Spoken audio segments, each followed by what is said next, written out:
Good evening. I'm Michael Popa, Executive Director of the Mainstream Coalition. And on behalf of our Board of Directors, committees, and staff, thank you for joining us for this month's discussion. With a special thank you to our members. Your engagement and your support furthers our work to empower Kansans to make their government more representative and responsive through informed participation and meaningful action. Two quick notes before we begin tonight. We're offering closed captioning through a third-party provider this evening, so if you don't see that, click the CC button at the bottom of your screen and then select Show Subtitles. If you're on a tablet or a mobile device, you may have to swipe or click the More icon. Also, if time provides this evening, we may take audience questions using the Q&A feature, and that is also located at the bottom of your screen. Voter suppression is alive and well in Kansas and across the country. After the 2020 election and the January 6th insurrection, the nation saw conservative majorities in state legislatures introduce and enact laws to limit voting rights. In Kansas, legislative leadership pushed through two bills that will block access to the ballot box and disenfranchise countless Kansans in the years to come. And despite vetoes from Governor Kelly, both passed. Tonight, we'll hear from a panel of experts to learn what this means for our elections going forward, what else could be coming, and what we can do to advance voting rights in Kansas. And now, please welcome to the screen our moderator for this evening, Cathy Matlack, member of the Mainstream Coalition Board of Directors. Thank you, Michael. We have an excellent panel tonight, so let's get started with what I expect to be a lively discussion of the status of voting rights in Kansas. First, we have Kenya Cox with us, who's been a tireless advocate throughout the state, earning her various roles of leadership, including Senior Constituent Service Representative and District Liaison to 2 U.S. Congressmen.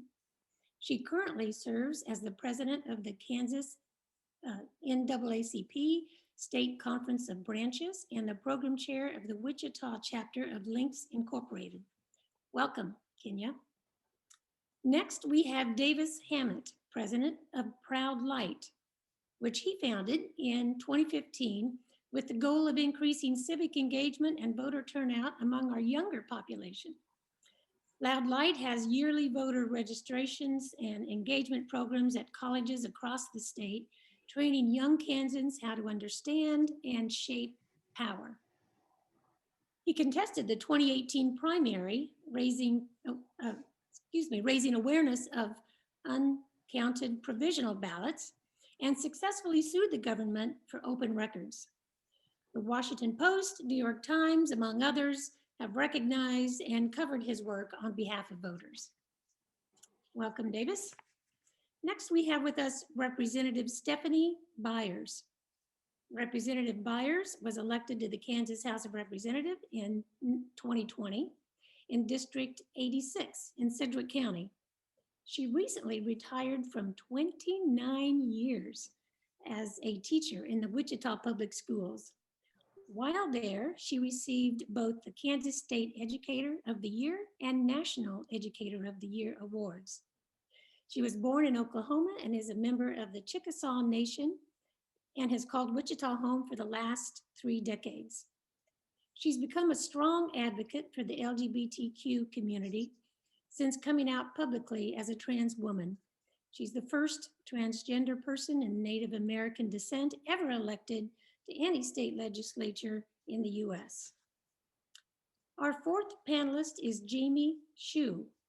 Jamie was elected county clerk and county election officer in Douglas County, which includes Lawrence, in 2004.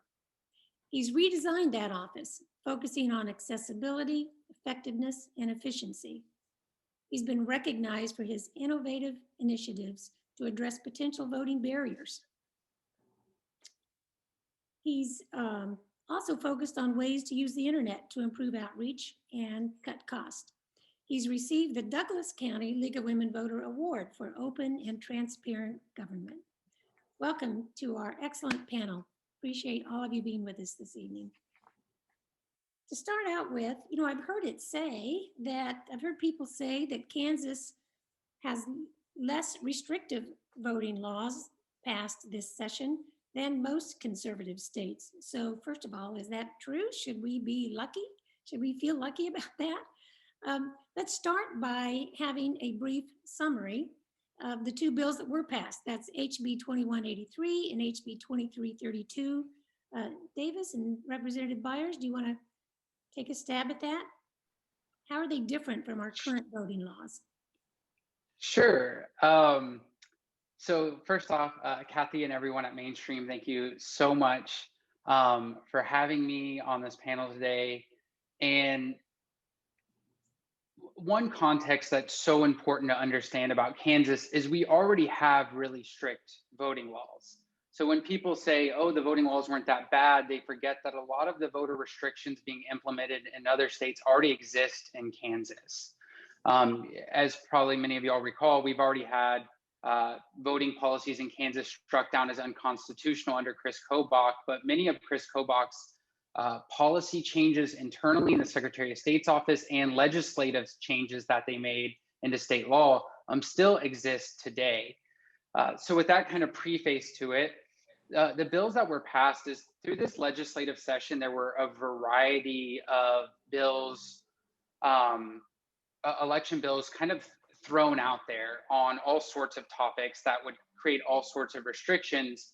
One policy that was moving forward but was stopped is there was an attempt to essentially make it so mail ballots would only have a week to go out and be returned. They would cut time off the front end and off the back end.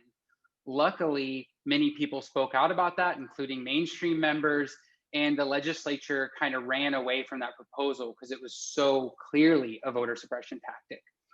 In the end, the two bills that passed, they are kind of a hodgepodge of about over a dozen different provisions. Some of the biggest provisions of which are, and even me who's been following this all year, I have to have little cheat sheets to kind of keep up with everything because so much happens so quickly. Some of the things have really no impact. For example, they make it a crime to alter the postmark on a ballot, but that's already illegal if you're trying to backdate and postmark things. So a lot of the provisions were kind of nothing. And if anything's going to pass, I'd rather be nothing. But then they started adding provisions that have a big impact, like making it a crime to assist more than 10 people voting by mail with getting their mail ballots back, which can impact rural and disabled voters, have impacts on reservations, have all sorts of different impacts. They also made it a crime to falsely impersonate an election official, which sounds reasonable because it's already the law. You can't impersonate any official to try to deceive people, but they went farther and they made it so it's a felony if other people perceive you to be an election official, which raises all sorts of questions like if you're doing a voter registration drive, could you be charged with a felony just because someone assumes you're with the election office? Some of the other provisions they had on not only limiting ballots being returned to only you being able to assist 10 people, but if you're a candidate, you can't actually assist anyone except for direct family. Where this becomes even more unreasonable is during a primary. That means if you're a precinct committee man or a committee woman, you aren't able to help anyone, even though many of us know that, you know, both Republican and Democratic precinct committee men and women are often the most engaged people in the neighborhood, helping their neighbors turn out for the election. They also banned local election officials from receiving grants. In 2020, there were some nonprofits that provided aid to help counties adjust to the pandemic, and they made that a crime. Again, none of this was based on any evidence of wrongdoing or anything. They just made that a crime. Additionally, and this is now, that first bill is HB 2183. The second bill was HB 2332, which changed the definition a little bit of what it means to be a resident for voter registration and has raised some questions about if it will impact homeless voters. It made it illegal to, and sorry, I kind of struggle with this because even legislators, as they discussed this provision, they weren't sure what it means. They were trying to make it illegal for out-of-state groups to send mail ballot applications into the state. The provision was written so broadly that it appears to make it even illegal for a group in Kansas to, for example, have a mail vendor that's in Kansas City, Missouri, or Oklahoma City, Oklahoma, and send mail in the state. They also made it so that the Secretary of State no longer has the power to make emergency adjustments in times of crisis. So, for example, if a tornado came through town and tore up the election office or something, the Secretary of State no longer has the power to intervene and, for example, extend it by a couple of days and make some adjustments to make sure that people can still vote after a natural disaster. And there were a couple other provisions like that, but I think that kind of covers it. And a lot of it was kind of more nuanced things that have impacts that are more difficult to see at first. And I think we'll get into that later about how these things actually play out and block voter participation. But if Representative Byers or anyone would like to add to that, I know that was kind of a brief overview. I think the thing that I would add to it, when we talk about the restrictions that are placed on this, that neither the governor, anyone in the judicial branch or the executive branch anywhere can alter election laws. And so even if the Secretary of State does sit down and say, we need to change something, it still has to go through the Legislative Coordinating Council for approval before it can go any further. So it's just adding one step upon another step to basically state that only the legislature itself can actually change the laws. Right. Jamie, as an election commissioner, any of those particular changes cause you some concern or are difficult for your office to carry out? Well, first of all, thank you for inviting me to participate in this.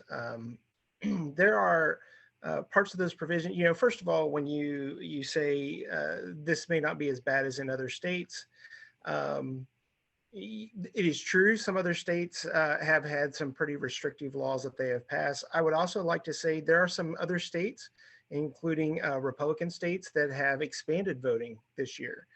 Tennessee and Vermont are really good examples about that, which I think we should also talk about those. Probably two of the bigger ones. The first one is the impersonating an election official. Initially you would look at that and say, that would be something that I'd be really interested in because I don't really want anybody to impersonate me. Davis is right, that is already against the law. The way that it is written is extremely vague. And the way it is written, basically all someone needs to do is say, I perceived that this person was trying to be an election official. And so just the other morning, our public library called us and we give them official documents to kind of be a resource to the community. They said, do we run in violation of this law?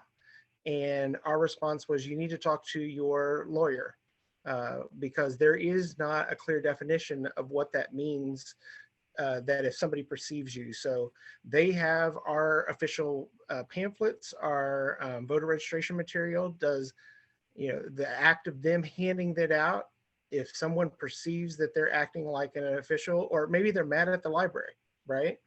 And they say, I'm just going to try to get whoever it is behind the information counter. The vagueness and scope of that law, and it's a felony. It's not a misdemeanor, it's a felony. And that is not only large within the criminal system, but in Kansas, you lose your right to vote if you're charged and convicted of a felony. So that's one that was a huge part of that.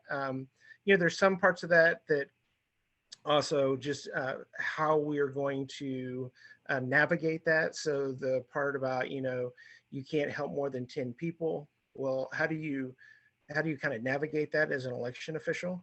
And the last one that's really kind of disheartening, across local government, all departments accept grants, accept help. The sheriff's office receives, private money for the DARE program.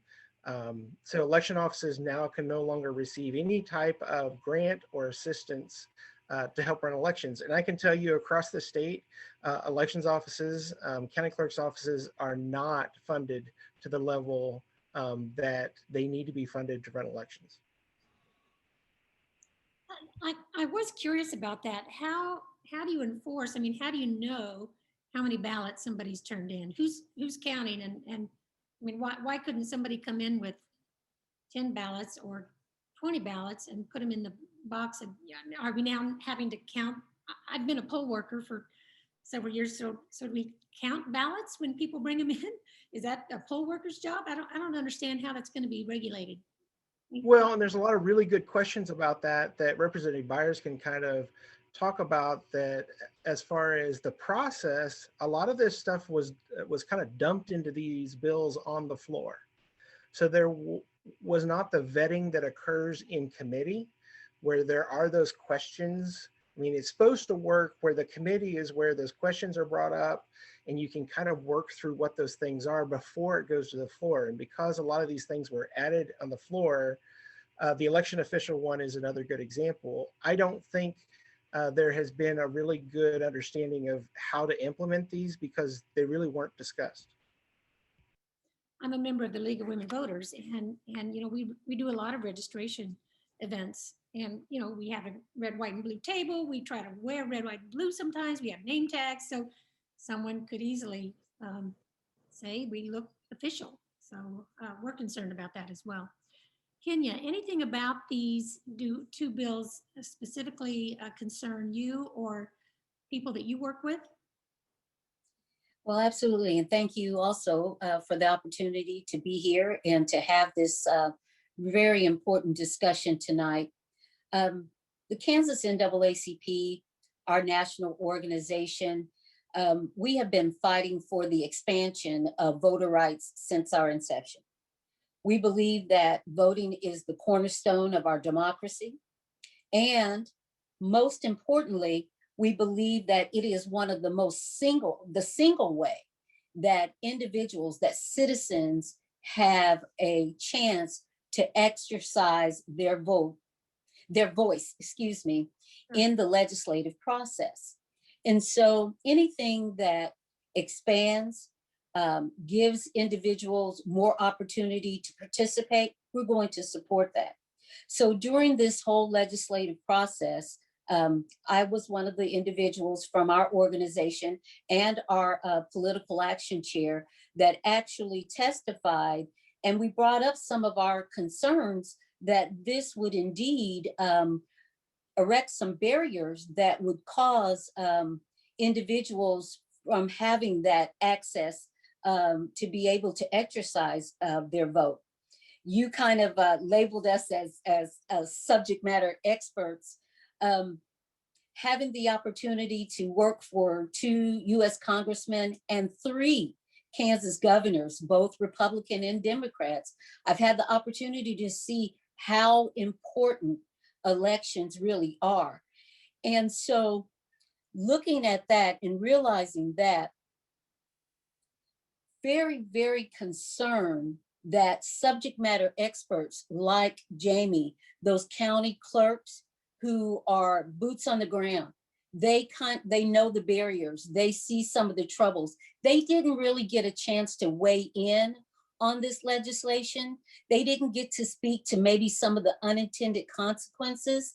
And that was very problematic and very concerning for us, because we really believe that those individuals that are right there, that are doing the work every day, that they should be the ones that help guide us in making legislation that is going to ensure that our elections are accessible, secure, and that everyone has that opportunity to participate. Great. Yes, thank you. Good points. When are the laws effective? July 1? Some of them go into effect on July 1st of this year. So in 2 weeks. Some of the provisions don't go into effect, I believe, until January. So January of 2022. It just depends on which provision. someone else made a comment, could the library or anyone, for example, post a notice that they're not election officials? Yeah, there's a couple of things that we've been talking about, and that's one of them. You know, to be clear, as we train people who are going to go door to door, that maybe the first thing they say is, I am not an election official. I would just like to encourage you to vote. I think that being upfront about that is really important. Some states also, and I really kind of don't want to go down this road, but some states, the local election official can deputize people to do voter registration. And so the discussion is, do you have a process where, you know, you declare the library is an extension of our office, and therefore they, you know, we really don't want to, I don't like that, because then you give the power to that local election official to decide who can and cannot do that voter registration. I like in Kansas, there are very few rules about who can do voter registration. So I think the comment is probably the one that's the best route, which is declaring right up front, I am not an elections official. Yeah, that's an easy way to handle that. Let's move on now and talk a little bit about the lawsuits that have been filed. There have been 2. Who would like to talk a little bit more about that? Davis, it makes sense if you start with yours. I know there's a state and a federal. Tell us a little bit about the state and how they differ. Sure. Yeah. And yeah.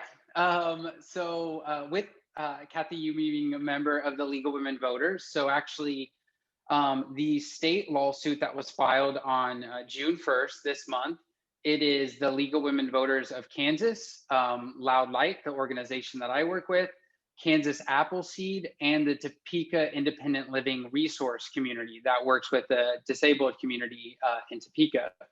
And there are several provisions. There are 4 provisions that we are challenging throughout the new laws in that. And we are actually challenging this in Kansas court. And so we are challenging it under the state of Kansas's constitution, which I think is really cool. I'm a huge state constitution nerd, but that's a whole other story. So the first provision is actually just what we were discussing. It is this impersonating an election official provision, which we're challenging as unconstitutional. Again, because it's unconstitutionally overly broad. It's unconstitutionally vague. People don't really know what it means. As you heard here, like you both have an election official and people trying to register voters who are like, what does this mean? How do I do it? It also has the impact of chilling and suppressing free speech. So it infringes on our rights to free speech because it's free political speech to be able to, register voters or educate them about voting. So there's that provision of the challenge. There is also, we are challenging the 10-person return ballot limit. Again, this is both freedom of association and freedom of speech. It's also violating your right to vote. There are a variety of people who do need to rely on that assistance. Especially if you're in a circumstance, what if you assisted 10 people, it's election day, your paraplegic neighbor didn't, even take their ballot to the mailbox. People forget that even just the act of helping someone carry the ballot from inside their house to the mailbox outside. For example, if you were, a social worker or helping a neighbor, that is assistance, and that will also be limited. Or a rural group home where, is there 11 people and one person who's assisting them, and so do they just have to choose who doesn't get to vote here? So that's 1 and 2. We're also challenging the out-of-state provision that seems to say that we can't hire a mail vendor from out of state to send mail ballot applications to people. This violates essentially like equal protection, and I'll talk a little bit more about it when I get to the federal lawsuit because that's involved in that. And then we're also challenging the signature matching requirement. Now, this is a little complicated to talk about in Kansas because it's kind of unclear if we do, if before this, if we already had a signature match requirement. If you request a mail ballot, your signature is matched against that before they send you a mail ballot. However, in Kansas law, it just says that you have to sign the ballot when it's returned. It actually doesn't say that the signature has to be matched, which was part of a 2018 objection I made. In this law, they do clearly add to statute saying the signature has to match whenever the ballot comes back. That also makes you wonder, for years, has Kansas illegally been matching signatures? But the bigger issue here is there is no standard of what that means. So it's left up to all 105 counties to determine what is a matching signature. You know, is it just subjectively someone's best guess? Is there a training process? Both in the law and from the Secretary of State, there's no official standard, which this is a due process concern, and something, you know, that I've been working on in Loud Light for years, about raising the concern that depending on what county you live in, can determine your access to voting and the likelihood that your vote is ultimately counted. For example, you know, if Jamie Shew is your county clerk, he'll send people out to knock on your door to like try to help make sure that your vote counts. Other counties might do next to nothing, might look to see if there's a phone number on the voter file. If there's not a phone number, that's good enough. We tried. And that's not fair to Kansans, right? That they're being disenfranchised with no clear standard on that. So those are the four challenges in the lawsuit that Loud Light, League, Appleseed, and Topeka Independent Living Resource Center are involved in.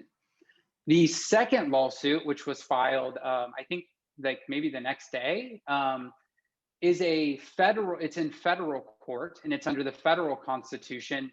And that one is really on the out-of-state mailers coming in for mail ballot applications. And they're, again, charging that it's restricting their free speech under the First Amendment, and also 14th Amendment equal protection and due process concerns, in addition to challenging it under the Commerce Clause of the US Constitution, which the dormant part of that clause is essentially to say states can't discriminate against one another. If you're a member of the United States, we essentially can't say Kansas is going to discriminate against Missouri, right? That all people, if you are a member of the United States, you enjoy essentially a shared protection, and that it's unfair to try to discriminate against anyone who's not a Kansas citizen from engaging in those activities. Also, I guess, real quick disclaimer, I am not a lawyer. I am just a plaintiff and someone who enjoys the law. So just wanted to add that disclaimer. Yeah, that was a good description. So let's talk a little bit about, we talked about the new laws and the changes and the difficulties with those. Let's talk a little bit about what for people that you work most with, what would bring better access for voting? For people that you work with, Kenya, do you have specific suggestions for that? Oh, yeah. If you're anything that would expand the opportunity, like same day voter registration, being able to push that forward would be great for us. You know, I was thinking when Davis was speaking, we had a situation just this last election cycle where an individual did not receive notice that there was a problem with their ballot until it was like days within the time for election. And so I was just thinking, what if you had a distance and you couldn't get in to get in and correct those? I mean, all of those different things that we've been talking about are so problematic, and we could have resolved those things very easily by just giving an opportunity to really bring in true subject matter experts to share about what were really problematic and real concerns, like being the technology to be able to verify those signatures. If we could assure that there was some kind of standard across the board people could trust in, I think that would go a long way to assuring that people felt confident in our voter laws. As they are now, things are changing. Many of our volunteers, we are like the League of Women Voters. We are out there during election cycle and non-election cycles, registering people to vote, turning in ballots, and giving people, information. Again, we're not a partisan organization, so we don't tell people how to vote, but we're definitely encouraging people to vote. And so many of our volunteers are now unclear and very nervous about inadvertently being a criminal now for just trying to help their neighbors participate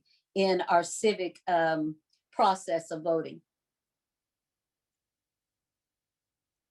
Jamie, I would imagine not only some of the law provisions in the law, but also the lawsuits will change what you as an election office needs to do within weeks of the election. Is that causing you some sleepless nights? I mean, how do you prepare when you don't know if these challenges will change things?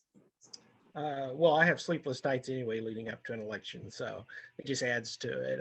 Unfortunately in Kansas, we've kind of gotten used to this, where we've been where we've passed laws, we've been in lawsuits, and I think the real tragedy in it is it creates confusion among the voters.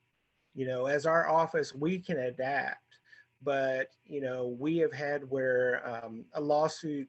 A judge has made an order within a week of an election, and suddenly it changes the entire way that a voter interacts with our office, and it gets really confusing to voters. You need to do this thing, but now you need to do this thing, but we're back to this thing, and then at some point, voters say, you know what, forget it. This is just too confusing. I think going back to that first question you had. Colorado a few years ago decided that they would adapt what they called voter-centric laws. So they would not pass a law unless it was totally centered on the right of the voter. And they really transitioned their entire process. I mean, they're now all vote by mail, same-day registration. Their voter participation has just shot through the roof. Colorado is a great example of that. And if I can have just 1 minute to kind of talk about something that's really important in all of this. Sure. At the base of all this, in my mind, is the question of, is voting a right or a privilege? If it is a right, we protect it like a right. Kansas a few years ago declared itself a constitutional carry state. What that meant was there should be no law that impacts a person's ability to constitutionally bear arms. Well, if voting truly is a right in the state of Kansas, we should be a constitutional voting state, which means there should be no law that impedes a person's ability to vote, right? When you pass many of these laws, you're declaring voting to be a privilege. And when it's a privilege, then you give people like me the responsibility to decide how and when you exercise your right. Kenya's right. This is where you exercise your voice. And when you talk about voting being a privilege, you're talking about poll taxes and literacy tests. They may not be as blatant as they were in the 50s and the 60s, but they're still there. Anytime you have something that a voter has to kind of negotiate in order to just do that simple act, then it becomes a privilege. And I think that's a serious question we have to ask ourselves, which is, as we kind of go back and forth with all these laws, what is the impact on the voter? It's not political. What's the impact on the voter and the voter's ability to choose their own leaders? Right. Very good. I love that, Jamie. I just want to just say a little bit here that also when people have that right and they feel like they have a voice, I believe much of the social unrest that we witnessed the past summer all really can be traced back to individuals feeling like they can't trust the system, feeling like they don't have a voice in the system. And so voting is that way that I feel like I am an active, I can actively participate. I have a voice. And I believe that that's a way that we could lessen some of the social unrest that we have seen in our nation when individuals feel like they are enfranchised and not disenfranchised.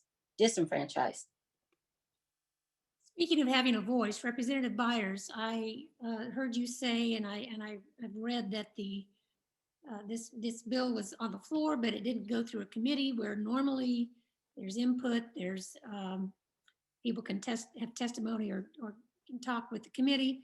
That didn't happen. What? Tell me about that. You know, a lot of things that happen in the final weeks of legislation tend to go that way.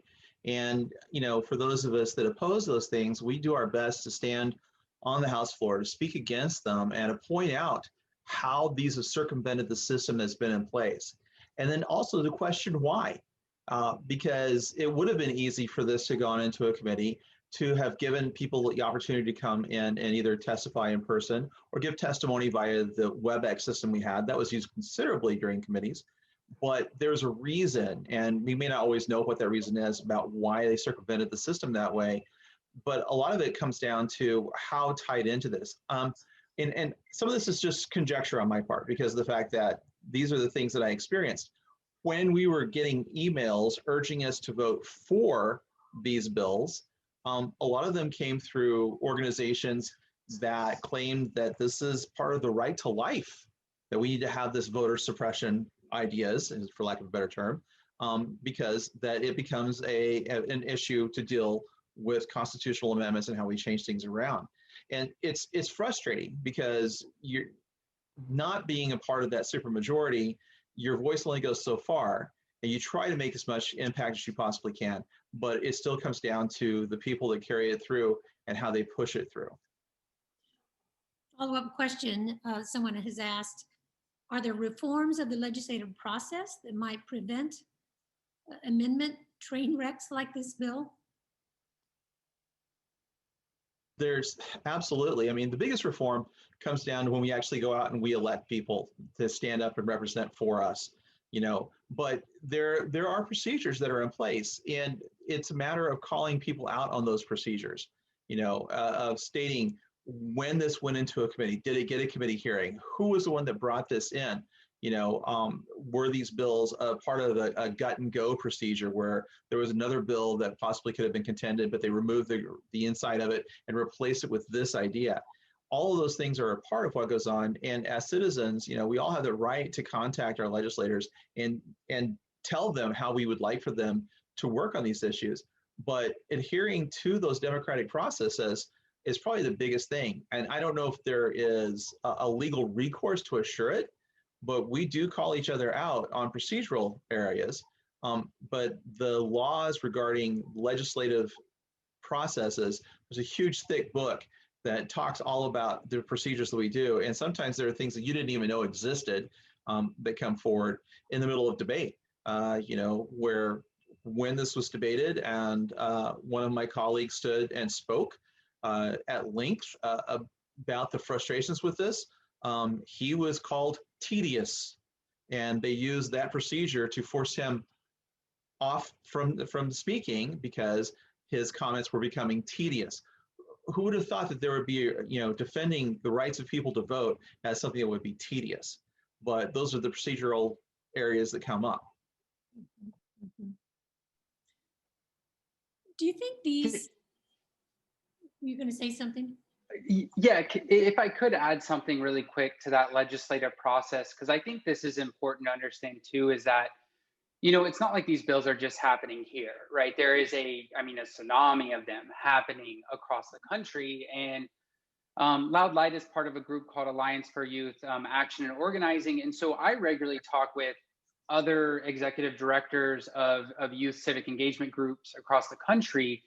And the similarities of this experience is really remarkable and disturbing of these very anti-democratic laws coming in a flooding fashion. It's not like, hey, here's one problem that we agree on and maybe we disagree on the solution.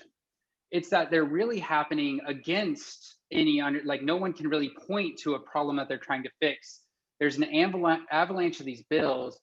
And then anytime they do make them public, for example, they get tons of opposition to the bills. I mean, I know, Kenya and I think it was almost like every other day at the height of session, we were talking about some of these bills in the hearings, and in everyone, you would have like 10 Kansas organizations or individuals opposing the bills, and then no one's there to support it.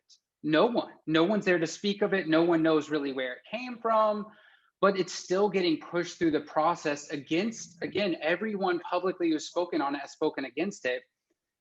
And then they get all thrown together in this very secretive, anti-democratic method that's really like breaking the state legislative process. And it's not just happening here. Forward Montana, a civic engagement group in the state of Montana that I know, they're actually suing over their voter suppression bills essentially being passed in a legislative way that was unconstitutional, because they had done it in such a secretive way that it had broken their state constitution. And that's something that we're seeing more of and to consider. It's not just the wave of voter suppression, it's that they are quite literally breaking state legislative norms and procedures and even laws and potentially constitutions to rush these things through, again, with never defining the problem, never saying like, here's a problem, can we agree on that and let's find a solution. Again, these policies just have no clear support, and they don't address any clear problem. So I think that whole context is so important for people to understand. It's not just an experience that's kind of weird and happening in Kansas. This bizarre thing is happening all over the country right now. Right. An article it's probably not an updated number, but it said 306 bills were introduced in 43 state legislatures, and that was midway through the legislative process, so I'm sure the number probably increased. There's a question kind of along that same line. Are these suppression initiatives part of a larger effort by ALEC or another group like that? Sounds like that may be the case. Representative? There's so much legislation that we saw come to the Kansas House originated outside the state of Kansas. And as Davis was explaining, the similarity in the language is so strong no matter which state it came through. And it explains things like why we have the Kansas Secretary of State saying this was the smoothest, best run election ever, and yet we have legislators standing up in the State House saying we've got to fix this because there was so much voter fraud. And yet we're saying, what voter fraud? Where? How'd this happen? And there is no proof of that. It almost comes back down to, well, we don't want this to happen in Kansas, to happen in other places. And then you're saying, well, what other places? Where is the proof of that? And it just keeps pushing it forward. They're driving this forward for a reason. That it's subjective, but you come up with the idea that they're really trying to reduce the voting populace, and for some reason. And then it's kind of a guessing game as to what their ultimate goals and reasons are for those things. Mm-hmm. Mm-hmm. Right. I think what's frustrating is a few years ago, the legislature was very supportive of a lot of voter-centric laws. We saw, because of the post office, that the postmark was, we were receiving a lot of ballots on Wednesday, so we changed that law so we can accept more ballots.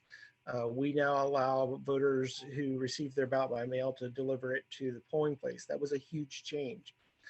For voter security, we now have an audit process. So for a few years, we actually had a really supportive legislature with some voter-centric changes. A number of them got beat in 2020. So for those of us that have kind of fought for some of those changes that were really good, it feels like we took a step back. Yeah. Jamie, do you think we do enough of those audits? I mean, they're random, I understand. And do we have enough? It's my understanding we still don't have paper trail voting machines throughout the state. Is that Is that right? Well, I think that has fewer and fewer are not having a paper trail. That really has become a standard to have a paper trail nationally. And so I think as people are replacing their systems, they're doing that. But to replace systems costs a lot of money. And there's a lot of counties that cannot afford to spend that kind of money to replace their equipment. That's where, some of that funding really helped. So, I think the audit was a really good first step. I work on a lot of national committees on elections, and I will tell you there's a thing called risk limiting audits that use statistics that are probably a little broader in auditing afterwards, but at least we got this first step, and I think that has been really helpful just to kind of reassure the public that what happened on election day is reflected in the count. Good. And sometimes those laws are incremental. When I talk about Colorado did not make their changes overnight. They really were incremental laws that kind of just kept opening up access to the point they got to now. Let's talk a little bit about local elections coming up this August. First of all, continuing with the discussion about the new laws, how will these, do any of you see these new laws affecting local elections this summer? If so, in what way? I already have local candidates who are asking me how like the impersonating election official impacts their ability to go door to door. And one of the things you see in local elections, during the even years, candidates have the support of the state parties and these large infrastructures that help guide them through the laws and stuff. Local elections are your next door neighbor who decided to run for school board. There's no infrastructure, no campaign manager, no campaign lawyers. They're just doing some flyers and asking for votes, and they're really afraid that they're going to make a mistake. And they're calling our office, and we really don't have a lot of answers to them. So I think what it does is it creates some hesitancy on some of those individuals. Because there isn't a lot of clarity in those laws. And that hesitancy, right, that Jamie Shew is mentioning it's a chilling effect, right? I mean, that's part of in our lawsuit is when we talk about limiting these activities like, free speech, political speech, voter education and voter registration are forms of political free speech. Just that act of people being nervous, deciding not to do it, that infringes on constitutional rights. And there are so many people, I've had tons of people ask me about the implications of this.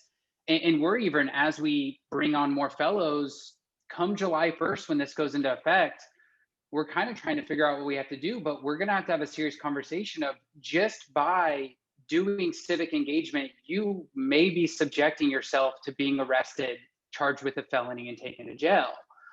And that is a really uncomfortable and dangerous place to ever be in. The fact that I'm even saying it right now makes me feel uncomfortable, because how many people then decide like, oh yeah, I heard about that, maybe I won't do it. And especially working with young voters, how many young people maybe hear that, and then for the rest of their life, they never participate in helping to get people registered to vote or talking about the election because they heard this.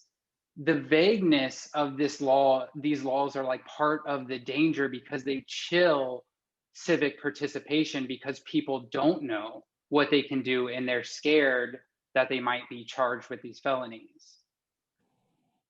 Exactly. And that's where we were very concerned about it just being so abstract. And many in our faith community spoke out.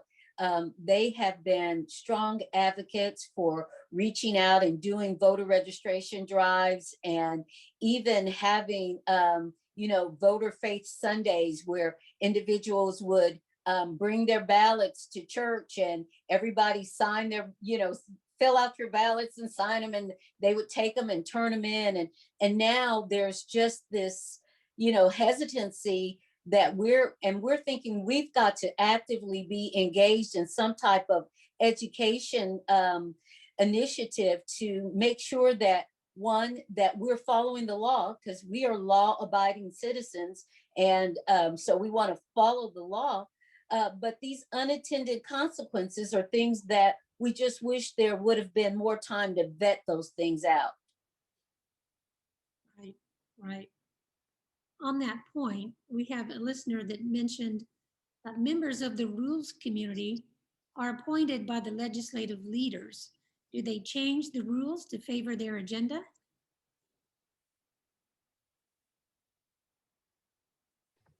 The Rules Committee, more than anything, evaluates when there's been a challenge on the rules.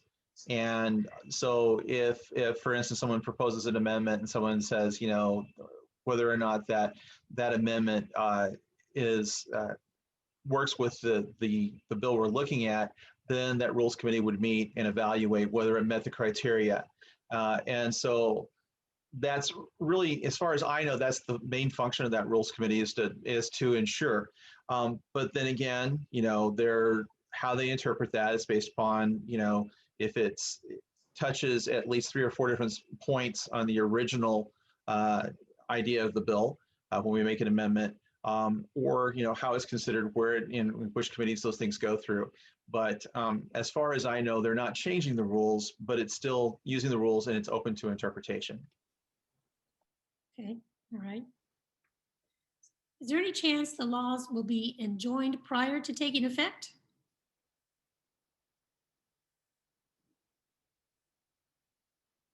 It's always possible. I think we're just going to have to like see how the lawsuits, you know, proceed over the next month. As we said, though, different provisions do go into effect at different times. I've been advised by my lawyer that I cannot comment on the likely outcomes of this case, just on the contents of it. So we are not exactly sure what will happen, right? Obviously, that will be up to the courts, both at the state and federal level. Right. So, Kenya, what do you suggest? I'm sure you've worked a lot in the past to increase voter turnout. How do you get voter turnout for local elections? What can we do to increase elections this summer? Like I don't know, Jamie or Davis, somebody was saying, these are your next door neighbors, and these positions have a bigger impact sometimes on your daily life than national elections, school boards, water boards, city councils.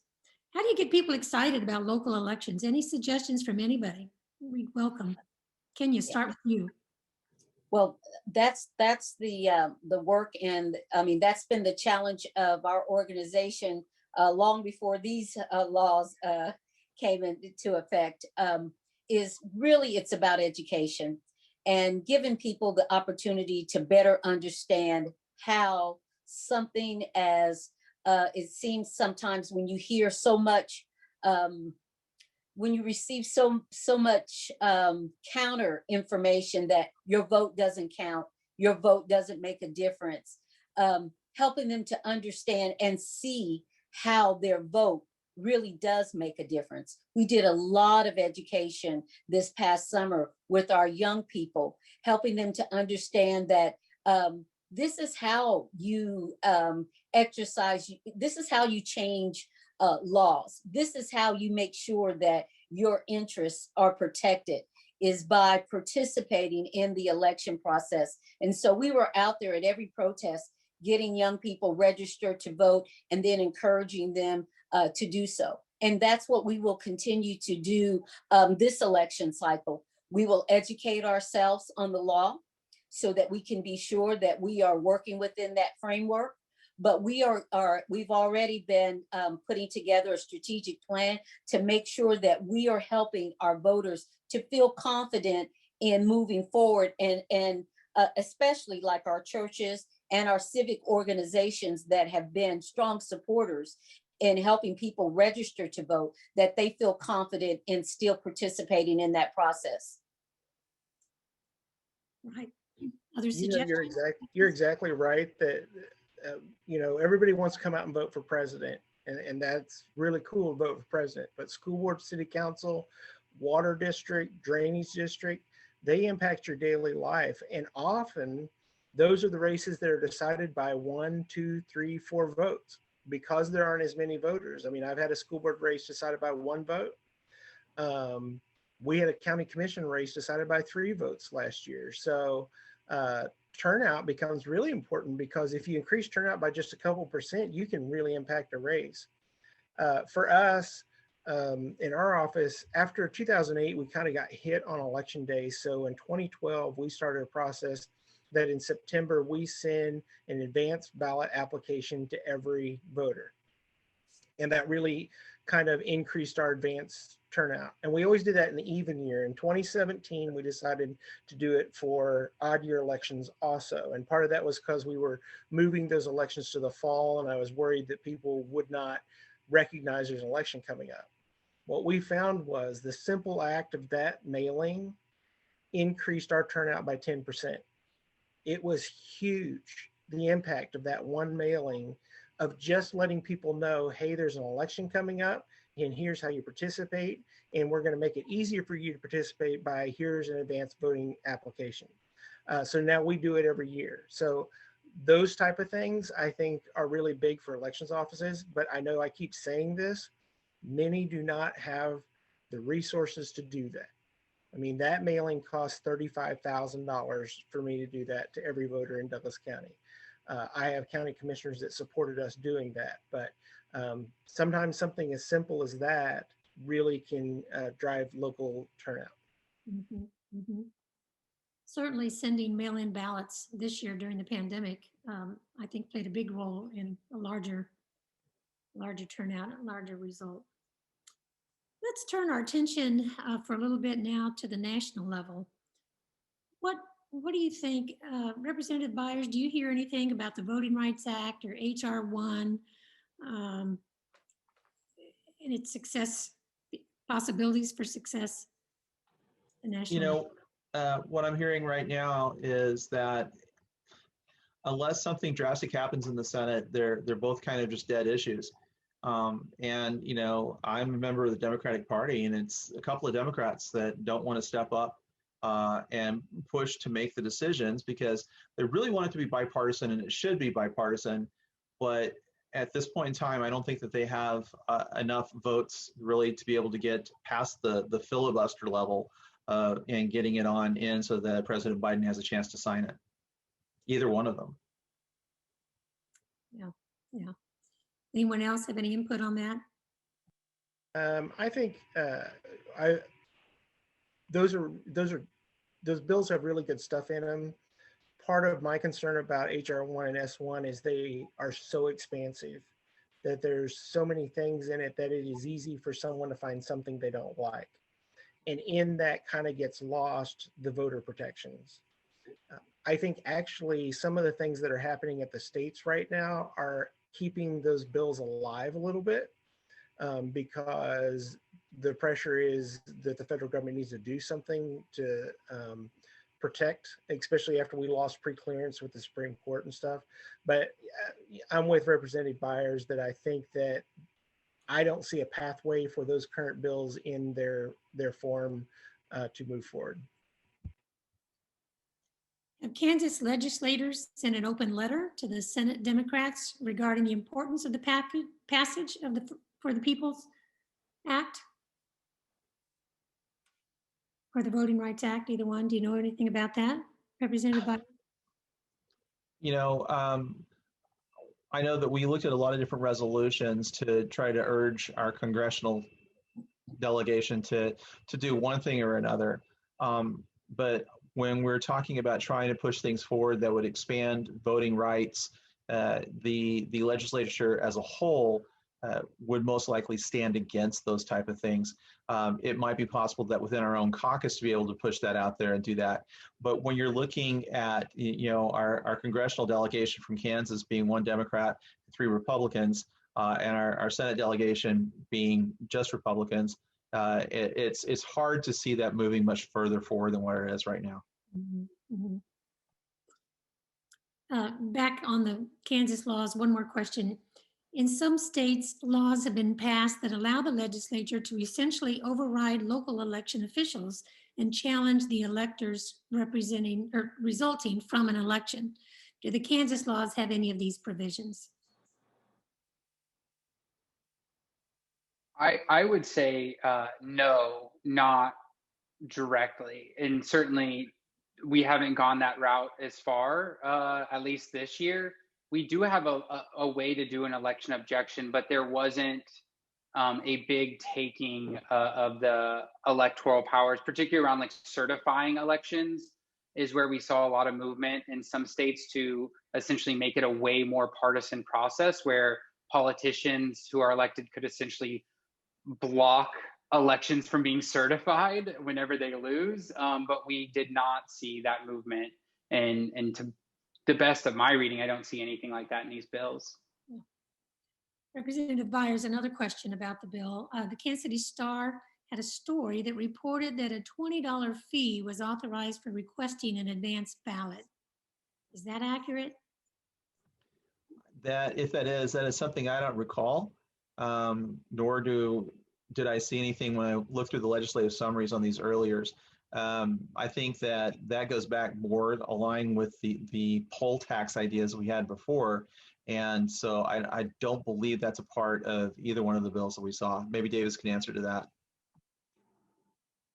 I can, or Jamie, if you were trying to jump in there too. There is not a part of that law that would require that. And if it did, there's no way that would hold up constitutionally. Right. I read somewhere that if an out-of-state organization sent a ballot or something official to voters in Kansas, that they would be charged $20 per recipient. Right? And I think that's where that line in confusion came in, is essentially that out-of-state ban, or I mean, again, it's not just an out-of-state organization. It's written so broadly that we believe it could also mean just a Kansas group using an out-of-state vendor, mail vendor, that they would be penalized $20 per mailer.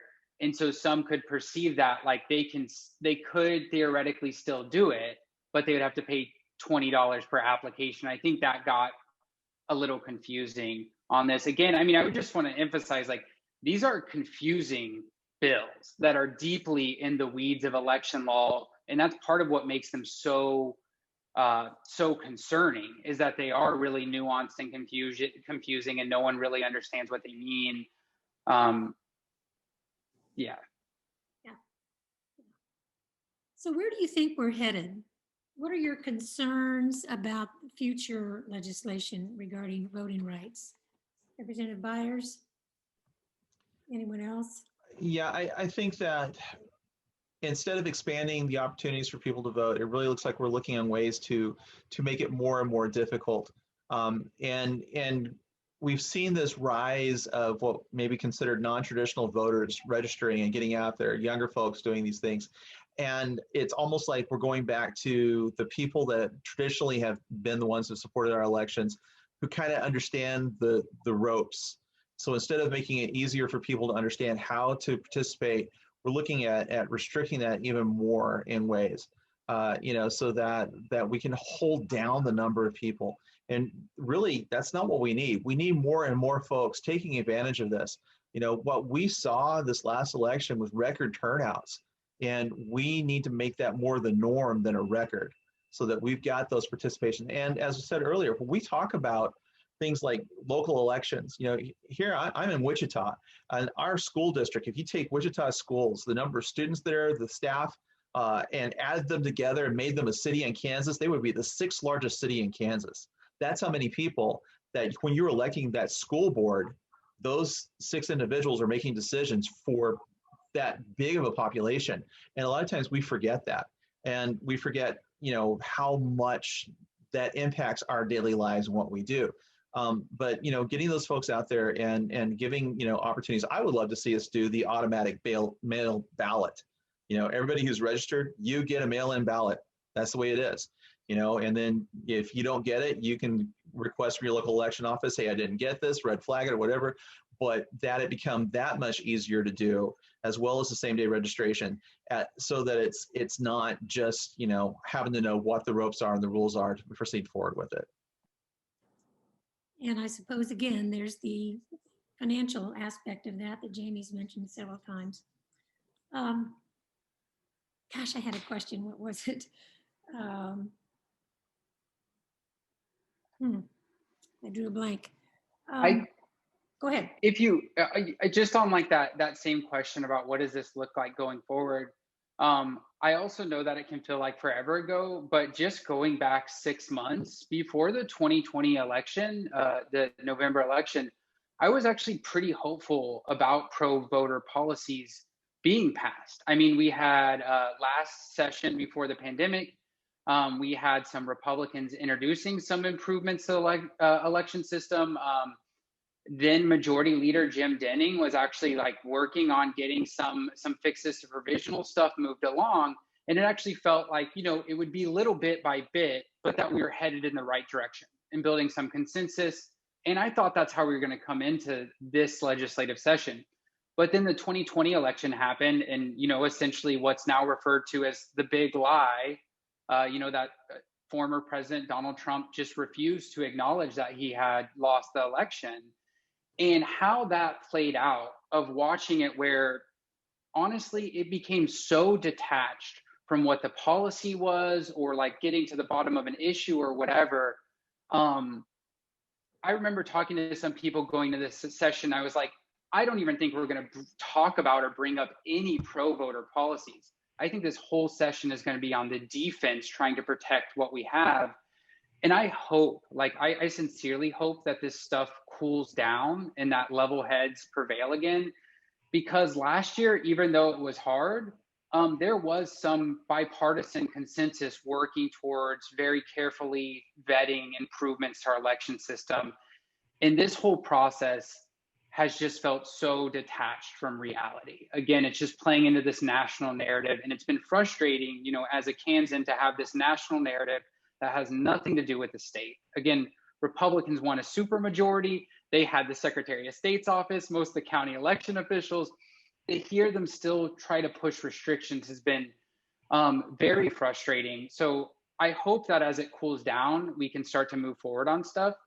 But also I want to mention something that Mark Elias, who's a lawyer that's involved in several of the lawsuits across the country, including ours, whenever he was talking about the Voting Rights Act of 1965, no one expected then that Jim Crow would magically go away because of a couple of good lawsuits. We understood that there was a problem of voter suppression sweeping the nation, and it would take federal legislation to fix it.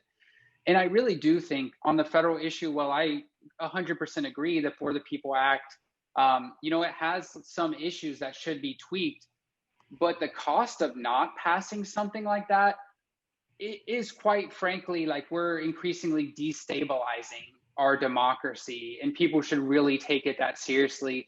And also note that the Voting Rights Act has been substantially dismantled since then. So it's not even like we're operating under the 1965 Voting Rights Act. We're operating under a dismantled version that has most of the protections gutted. And so the United States is like way overdue for a law that reins in states from restricting voters too much. Mm-hmm. I agree with you, Davis, and I thought that we would lead in this legislative session with things that would be looking at more infrastructure, security, making sure that our county election offices had the technology that they needed. I thought that's the direction that we would go, because the reports that I was hearing and the things that of some of the documentation of real problems were with security and with the infrastructure. And so I had hoped that that would be some of the things that we would be looking at ways to make sure that our counties had the funding and had access to the technology that they needed to be sure that our elections were secure. But that wasn't the route that we went. But that's what I was hoping for.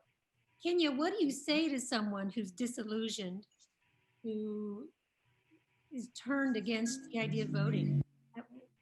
What do Oh, you we run into that all the time. And we just have to just continue to encourage people to understand that if voting was not a powerful, effective tool, individuals wouldn't work so hard to keep you from participating in the process.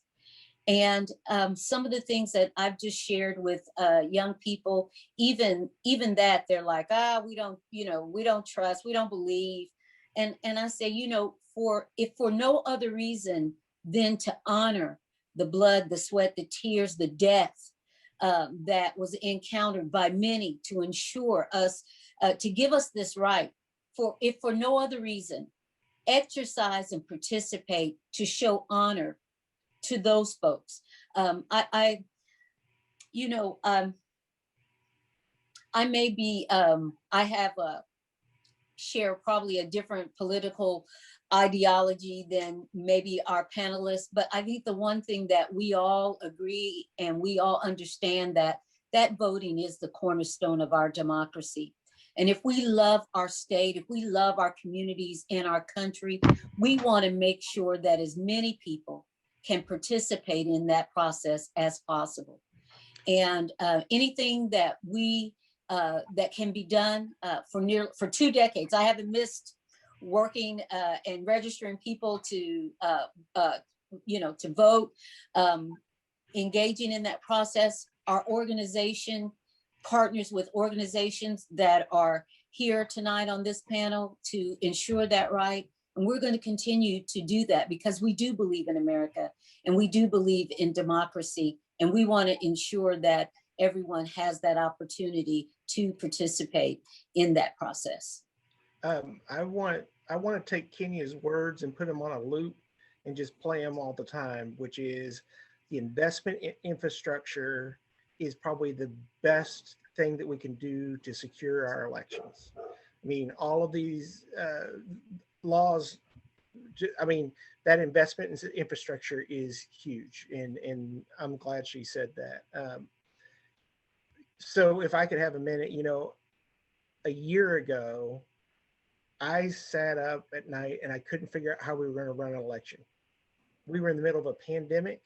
We were getting hit by misinformation from both domestic and foreign actors. It was chaos in the elections world. Not only did we pull it off, we pulled it off with the biggest turnout ever in our state, in our country. We pulled off something phenomenal. And the result of that is not celebrating that and then passing laws that we learned from that. The result is this narrative about an election that just didn't occur. And that's what's hard is that, I mean, as an election official, what we pulled off and what across this state, I know so many county clerks and election commissioners that didn't sleep for months trying to figure out how we make this work in the middle of a pandemic.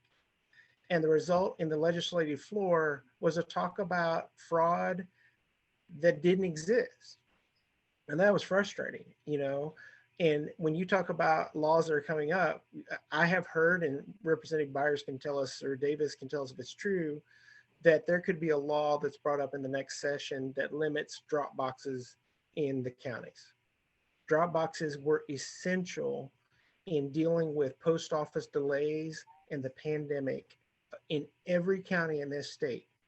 And rather than celebrating that and investing in that, then we may end up with a law that in fact restricts it. And that is absolutely frustrating as a person who gave up so much of his everything in the past year to make this work. I would think drop boxes would be something relatively inexpensive compared to, mailing a ballot to everyone in your district. I would think.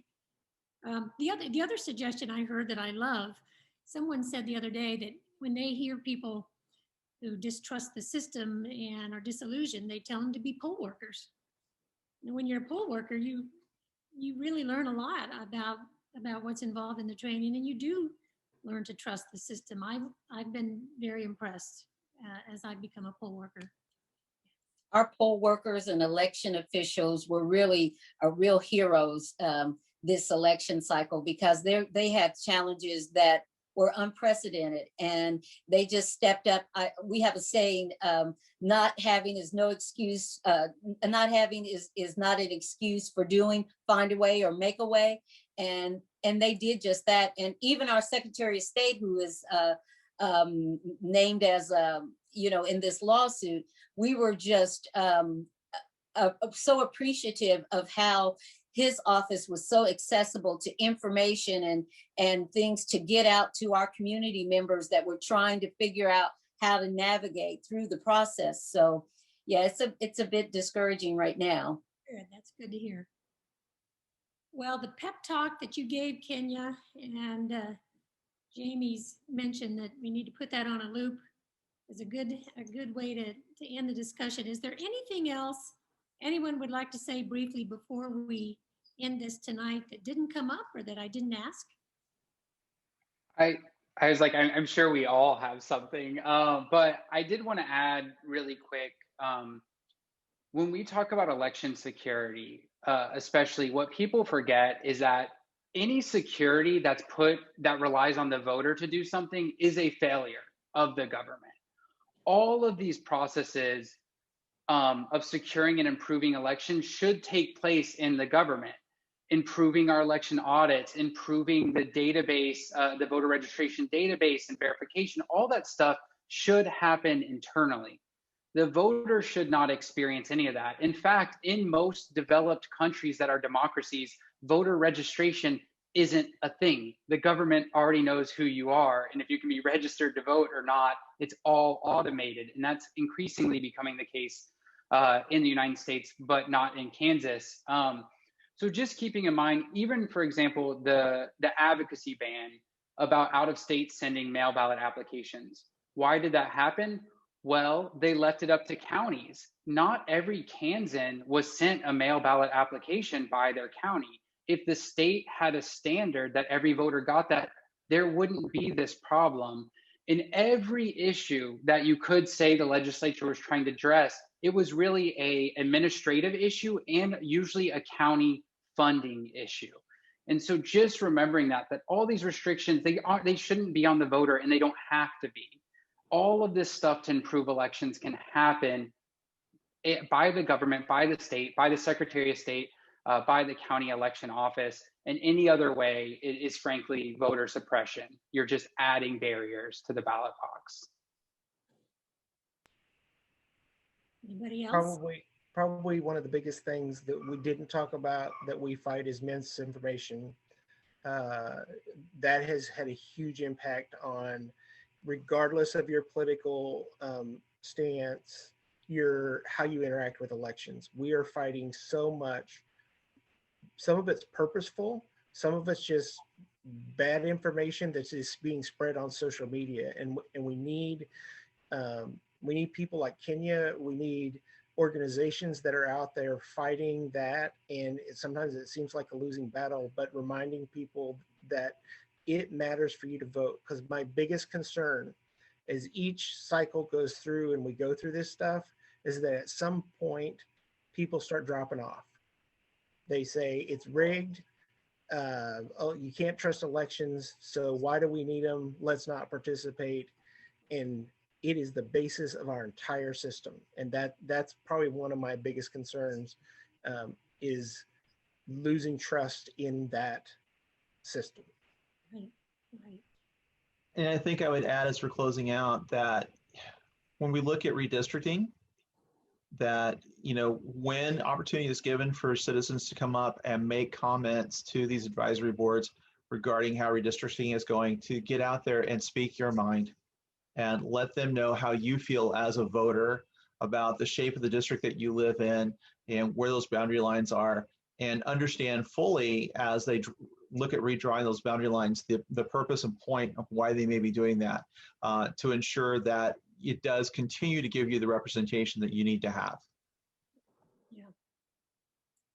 Well, Well, thank you, everyone. It was an excellent discussion tonight. Thank you to all of you for all you've done and continue to do to assist the voting process in the state of Kansas. Thank you again.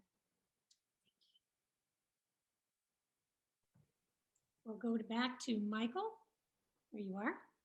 Thank you, Kathy. And again, I would like to thank our guests for their time and their comments this evening. It was an excellent discussion. And Kathy, thanks to you for keeping the conversation going. You've all given us a lot to think about tonight, and something that Kenya said bears repeating, and I'm gonna paraphrase here, but if voting wasn't such a powerful tool, then people wouldn't keep trying to take it away from us. And that's something I'm definitely going to take from this conversation. I think something we should all ponder on. Voting is a powerful tool. And thank you to our attendees, over 100 of whom registered for this event. Without your support, Mainstream Coalition and our affiliate, the Voter Network, would not be able to do the work that we do. All elections matter. And as we heard tonight, this year's elections are especially important because municipal elections often go unnoticed and voter turnout is extremely low. Mainstream's working hard to bring more attention to these elections and the important issues surrounding them by providing you several opportunities to engage with candidates and with voters. If you're not already a part of our relational Get Out the Vote project, Voter to Voter, I urge you to visit thevoternetwork.org and find out how you can dramatically increase voter turnout just by talking with your friends, family, and neighbors. It's easy and it's proven to get people voting. Next month, we're co-hosting several virtual candidate forums in Johnson and Wyandotte counties with partners including the League of Women Voters of Johnson County, Mid-America LGBT Chamber, ACLU Kansas, Advocacy and Awareness Group of Johnson County, and the Safe and Welcoming Wyandotte Coalition. Be on the lookout for those dates and details in your email inbox and on our website and social media calendars. Also be on the lookout for candidate endorsements from MainPAC, our political action committee. Those will be released in early July prior to advance voting. And then later in July, we'll be hosting a discussion on the latest culture war target of the right-wing fringe, critical race theory. Our guests will give us insight into what critical race theory is, why it's important, and what makes it so controversial in some circles. Members will be invited to attend that event for free, so make sure your membership is up to date. And if you aren't already a member, please join tonight at mainstreamcoalition.org. Thank you again for participating in tonight's discussion, and I hope you'll attend at least one of our July virtual events. Until then, please stay safe and remember to do more than vote with Mainstream.